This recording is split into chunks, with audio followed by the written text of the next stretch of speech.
and welcome to another episode of Super Nerds UK. Hello, and today we're going to be discussing what we prefer, what is better, CGI effects or practical effects. So CGI versus practical effects. CGI, for those who don't know what we're on about, CGI is obviously computer graphic. Computer generated images, which is obviously loads of them in like the Lord of the Rings films when they're having the big battles with thousands of people. Anything that's put on screen by computer. Practical effects obviously is puppets, men in suits, explosions that count as a practical effect. So what do you prefer? Would you prefer to see what would scare you more? Would a man in a suit like in Aliens scare you more, or would the CGI Aliens scare you more? So with a CGI monster or a puppet practical monster on camera, live action, scare you more than CGI? I mean, basically, what do you prefer? Do you prefer all practical effect films? Maybe some of the older ones now, because pretty much every new film that comes out has some kind of CGI in it.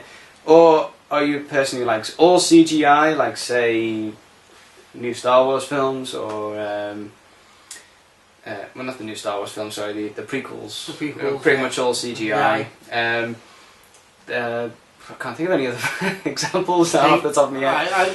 One film that I would talk about that used special effects but were mainly, I'd say 99% practical effects, is an old film from the 80s called The Neverending Story, which was all puppets. There was a puppet wolf, there was a puppet love dragon, which was like a cross between a Labrador and a dragon.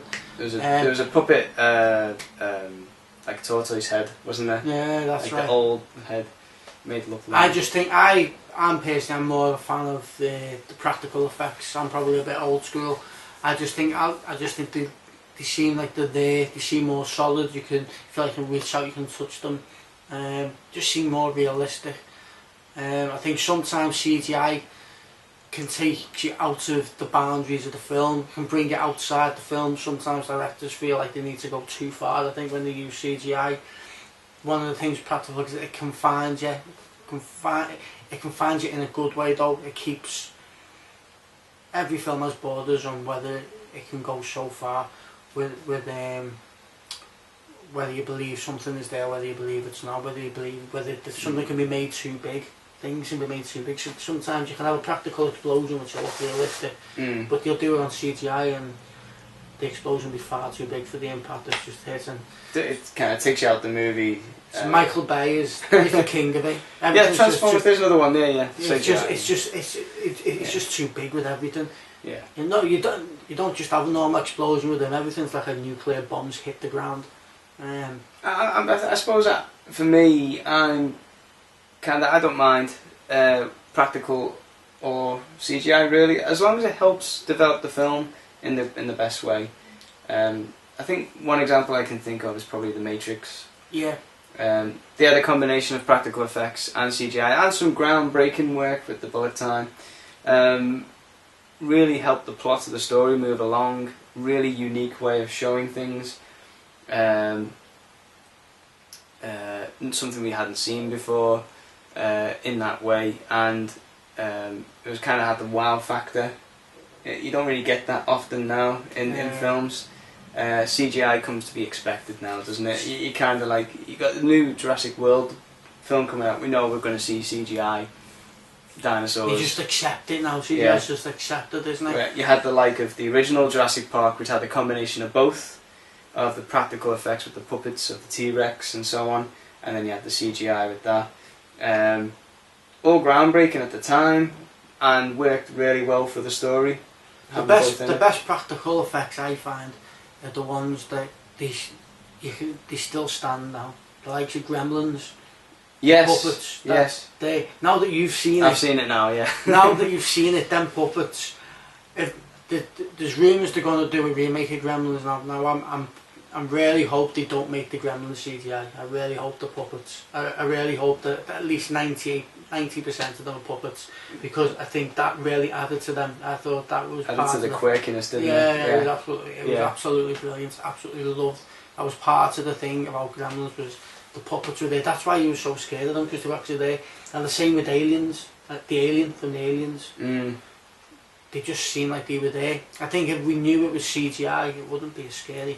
Probably not. No, I mean it depends how much sometimes the film gets you into, you know, it absorbs you in. Or sometimes CGI can take you out of a film, can't you? It can. As much as I enjoyed it, as much as I enjoyed this film, the CGI effects that took me out of it was Man of Steel.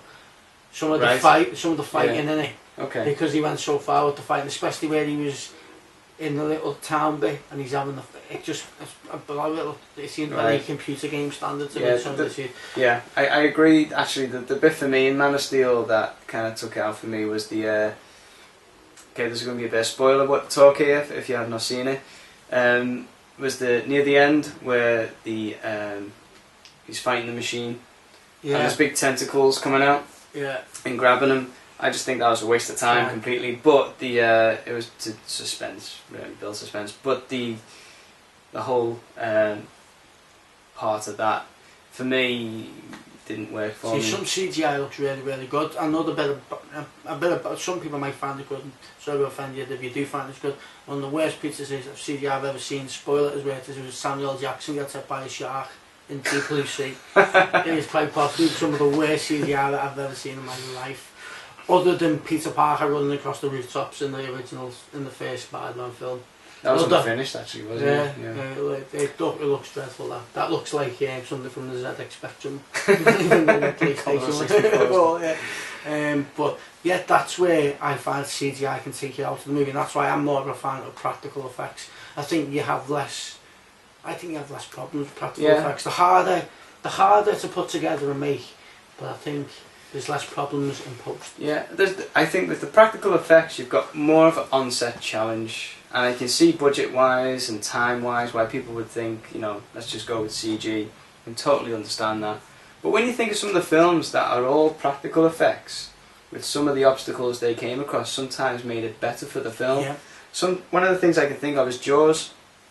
They had loads of trouble with the shark, and one of the reasons why you can't see the shark in the film for most of the time is because the shark didn't work. It wasn't working, was it? And that created more suspense and more build-up for the film, especially at the very end when you then see the shark, you know, coming out. So I think sometimes you never know, it might benefit the movie rather than take something away. Yeah. CGI, you're guaranteed to get what you want because you can do practically anything with CGI, so there's no real barriers. But with the practical effects you have to really work about it, think about it. It can be a costly experience though, and there's probably less people